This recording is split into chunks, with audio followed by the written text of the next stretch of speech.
Hello and welcome back to my channel, the 5-minute lecture recap. So last time we talked about the reason why we should be reflecting, and basically the answer to that is it helps us to follow our dream, clarify our goals, and look back at whether it has served us or not. So the other important thing is that we are asking ourselves what is the right thing to do, what is just and fair thing to do. And so when we ask those questions, it's all our own sense of justice and morality and conscience. So it is very personal, and that's how we personalize our reflection. I mean, my reflection will be totally different to yours and anybody else's. So I guess it's unique. And also, as we write things down, like write down our reflection, it helps us to see how far we've progressed and how aiming for that goal have served us and how it has transformed us and the impact that it has on ourselves and others around us. So it's like I said, it's like leaving a legacy behind. People reading your legacy, it will feel very personal. So that is about personalizing your own reflection, your own goals and dreams and so on. So today we're going to talk about how to personalize our learning. Okay, so learning should also be personalized. It's not just learning for for sake of learning or just starting wherever you want. It should start from within, right? So, but there are these 5 basics that I want to go over that all learning, regardless of what you're learning, should cover.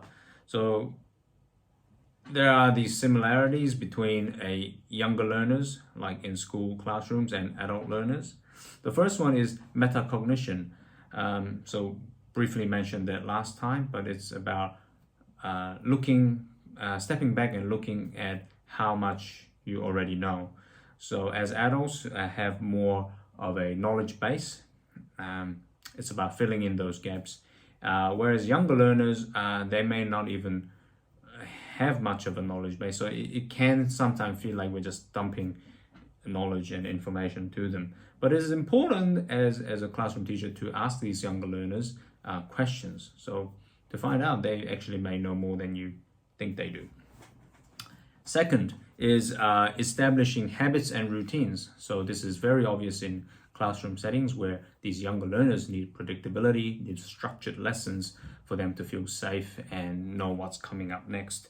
So, I mean, needless to say, adult learners need that kind of structure as well. So build that routine into your life. Number 3 is note-taking. Whenever you learn something, we always think about rote learning, copying word for word. That's it's a pitfall. We've all done it at one point. But what we need to do is instead summarize. So summarize what we've learned into our own words.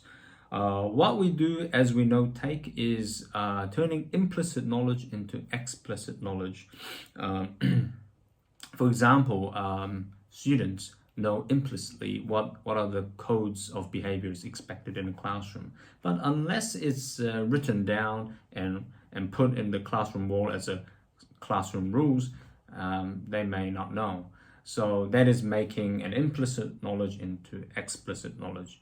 But as you know, every situation is different, every individual is different. We cannot write down every rule for every behavior. So a lot of that knowledge on how to behave, how to socialize remains implicit, remains hidden, a silent curriculum. But just to say that we do what we can to make things explicit knowledge. Number 4 is literacy, the very much talked about literacy issue in society. It's not that people cannot read and write, they can, but they need to go beyond their specialized or silo area. So for example, as a science teacher, I could be reading into law, philosophy, finance to broaden, to get more of a generalized knowledge, and that is part of improving literacy.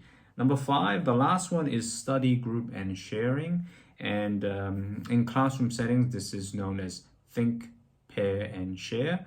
So sharing, it just helps the students to hear from how others have internalized the information and the learning. And it also applies to adult learners as well. By being in a group chat, you get to hear what other people are saying. So to get to this personalized learning, we need to think about these basics, and on top of that, we need to start mapping out our capabilities or competencies. We already have certain competencies, so just write down what your strengths are when it comes to learning. It may be note-taking skills, or it may be just sharing knowledge with others, or it may be a research skill, right? Googling, right? And just being able to read information and process it and digest it and make it your own. Also, write down what you would like to be able to do through learning. All right, this is all the process we need to make our learning serve us, okay, and make it personal. All right, so and the last thing is to be strategic about it. So identify your weakness and zone in on that, so you can develop that part of it as well. So some of the things that people may find that they're weak at could be, for younger students, critical thinking. So being able to have some keywords and then piece them together, string them together into a coherent argument. So that requires focus and memory of what you're about to say, like what I'm doing now. Requires critical thinking, creative thinking.